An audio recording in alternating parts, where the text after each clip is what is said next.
Hello, my name is Alejandro Datas, and I will talk about latent heat thermophotovoltaic batteries. A latent heat thermophotovoltaic battery stores the electricity coming from variable renewable energy sources like wind or solar in the form of latent heat at very high temperatures, and when needed, convert it back to electricity using thermophotovoltaics by taking advantage of the thermal radiation that is emitted by these high temperature materials. As any other energy storage systems, there are three key performing indicators. One is related to the energy storage capacity of the system, which is the cost per energy capacity in euro per kilowatt hour, and the other two are related to the energy conversion processes in the system. In this case, the most important one is the conversion of heat into electricity by thermophotovoltaics, and the parameters are the cost per power in euro per kilowatt and the conversion efficiency. The cost per energy capacity depends on the cost and the energy density of the material that is used to store the heat. In this figure, I show the volumetric cost in euro per liter and the volumetric energy density in kilowatt hour per liter of different materials that includes phase change materials that store energy in the form of latent heat and other sensible heat options. In this figure, the straight lines represents the cost per energy capacity in euro per kilowatt hour. And we can see that the lowest cost per energy capacity are obtained for low volumetric cost and high energy densities. Among the several options that we have, the lowest cost are in the range of 1 to 10 euro per kilowatt hour. And this is 2 orders of magnitude lower than the cost of lithium-ion batteries that are over 100 euro per kilowatt hour. From the low-cost options, we find, for instance, solar salts that are used in concentrated solar power plants. And the problem with these salts are that they have very low energy density, and therefore they require very large container that represents a large portion of the total cost of the systems. An alternative is to use materials with higher energy density. For instance, this is the case of silicon, that provides energy density over 1 kilowatt hour per liter, that enables the use of much smaller containers and therefore enables a lower cost per energy capacities. Besides, silicon has a very high melting temperature that matches very well with the application of thermophotovoltaic energy conversion. Regarding thermophotovoltaics, as I said before, the two key parameters are the conversion efficiency and the cost per power in euro per kilowatt. The conversion efficiency is represented here for the case of indium gallium arsenide cells with a back surface reflector having different reflector reflectivities from 90 to 99%. We can see that for the temperature range of interest for the application of silicon as phase change material, we can have efficiencies in the range of 30 to 40%, which matches very well with experimental results that have been obtained very recently by several teams at this temperature range. Regarding the cost per power, we see that this cost depends, of course, on the temperature of the meter, but also on the cost per unit of area of the cell. And here I show 3 assumptions for this cost from 2 euro to 0.5 euro per square centimeters. And we also can see that for this temperature range of interest, we could expect costs between 200 and 1,000 euro per kilowatt. So these 3 are the 3 key performing indicators of a latent heat thermophotovoltaic battery. So we can plot these 3 key performing indicators in a figure of this kind, where I show the cost per power, the cost per energy, and the conversion efficiency, and compare with other energy storage technologies like lithium-ion batteries that for stationary applications have cost per energy capacity of 300 euro per kilowatt hour, cost per power of 380 euro per kilowatt, and conversion efficiencies over 95%. If we plot here the case of latent heat thermophotovoltaic batteries, we see that the main advantage is the lower cost per energy capacity, but there is no clear advantage regarding the cost per power, and the conversion efficiency will be definitively lower than in the case of lithium-ion batteries. This is the reason why this kind of energy storage system is very well indicated for long-duration storage applications, where there is a very high energy-to-power ratio, and the conversion efficiency is not that important. However, we could also use latent heat thermophotovoltaic batteries in short duration storage applications if we make use of the heat that is produced from the cooling of the thermophotovoltaic cells.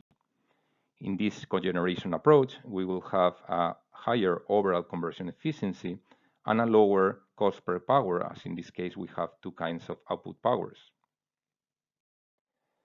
Now we are going to compare these two technologies in a particular application where we have a fully electrified building with a solar PV installation to satisfy all the energy demands that include domestic hot water and space heating, cooling, and electricity demand.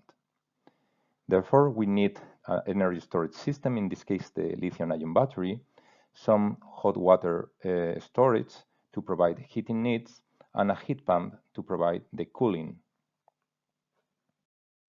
If we substitute the lithium-ion battery by the latent heat thermophotovoltaic battery, we can now provide the heating needs from the cooling of the cell or directly from the high-temperature heat store.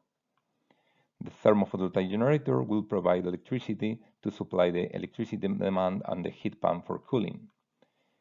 Obviously, in this case, we will have also some heat losses from the high-temperature heat store. Now I'm going to show the specific cost of the two solutions in euro per kilowatt hour that represents the total cost divided by the total energy demand. And the total cost includes not only the investment cost, but also the operational cost that include the cost of the electricity that is needed as a backup.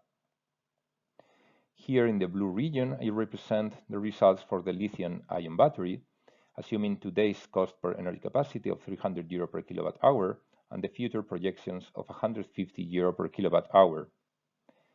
Now I'm going to superimpose in this figure the case of latent heat thermophotovoltaic batteries under the worst case scenario for the cost per power of 1000 euro per kilowatt. If we also assume the worst case scenario for the cost per energy capacity of 30 euro per kilowatt hour, we see that latent heat thermophotovoltaic batteries do not bring a clear advantage with respect to lithium-ion, even at very high thermophotovoltaic conversion efficiencies. So let's make some assumptions for the causal reaction of the energy capacity. If we could reach cost per energies of only 5 euro per kilowatt hour, which is still higher than the cost of the material that is used to store this energy at these high temperatures, we could beat lithium-ion batteries with conversion efficiencies just over 20%. If we make further improvements in the cost, in this case related to the power part of 300 euro per kilowatt, we see that we could beat lithium-ion batteries even in the worst case scenario for the cost per energy capacity of 30 euro per kilowatt hour, having efficiencies only above 20%. It is also important to remark that having efficiencies over 20 or 30% does not bring a clear advantage, and this is because the heat that is delivered from the cooling of the cells is put in good use for delivering the heating demands. Now I'm going to show some experimental efforts to develop a lab-scale prototype that has been conducted in the frame of the European project Amadeus.